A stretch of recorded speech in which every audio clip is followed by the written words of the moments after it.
कि एक बार पांडवों ने अश्वमेध, एक बार आवर्त महोत्सव रखा और एक यज्ञ रखा। उस यज्ञ का नियम था, पहले जो यज्ञ होते थे उन यज्ञ का नियम था, यज्ञ में घंटा लगता था। वो यज्ञ की जैसी पूर्णाहुति होती थी तो यज्ञ का घंटा अपने आप बज जाता था, अपने आप बजता था, उसे बजाता कोई नहीं था, अपने आप बजता।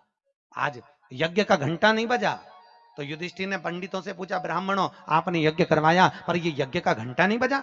ब्राह्मणों ने कहा हमने तो यज्ञ अच्छा करवाया पर घंटा क्यों नहीं बजा, समझ में नहीं आया।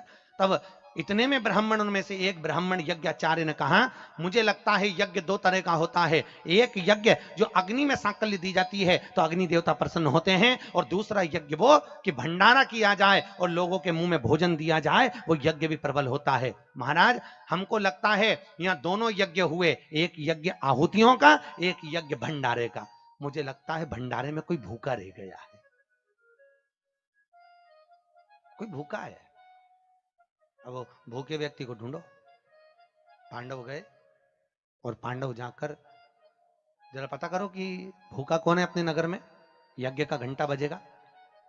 जाकर देखा तो एक कुटिया में एक संत बैठे हुए थे। बाबा आपने भोजन किया है?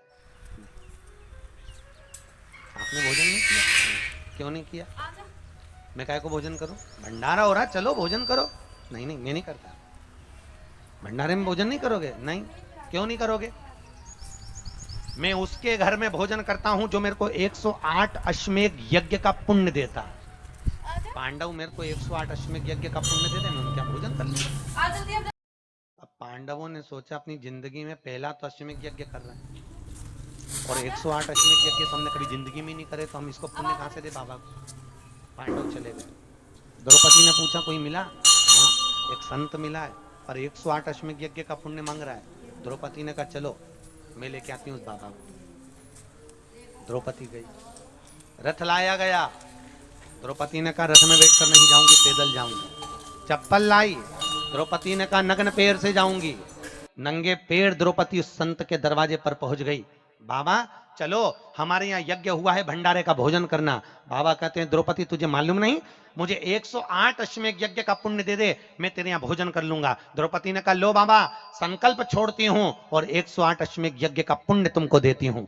संत ने कहा द्रौपदी तेरे पति ने तो कभी पूरे यज्ञ नहीं करे, तूने कब कर लिए? द्रौपदी बोली बाबा मैंने सुना है मेरे कृष्ण के मुख से, जब कोई व्यक्ति अपने घर से निकलकर किसी संत के दरवाजे पर, किसी कथा के पंडाल में, किसी मंदिर पर, किसी तीर्थ में पैदल पैदल जाता है, जितने कदम चलकर जाता है उतने अश्वमेध यज्ञ वो अपने जीवन के कर लेता है महाराज, उतने अश्वमेध यज्ञ वो अपने जीवन के करता है। और द्रौपदी ने कहा बाबा मैं तुम्हारे दरवाजे पर चलकर आई हूं, 18,000 कदम मैं चलकर तेरे दरवाजे पर पहुंची हूं, उसमें से 108 अश्वमेध यज्ञ तुमको देती हूं। संत उठकर खड़ा हो गया, द्रौपदी के यहाँ गया, भोजन करा, यज्ञ का घंटा बजा।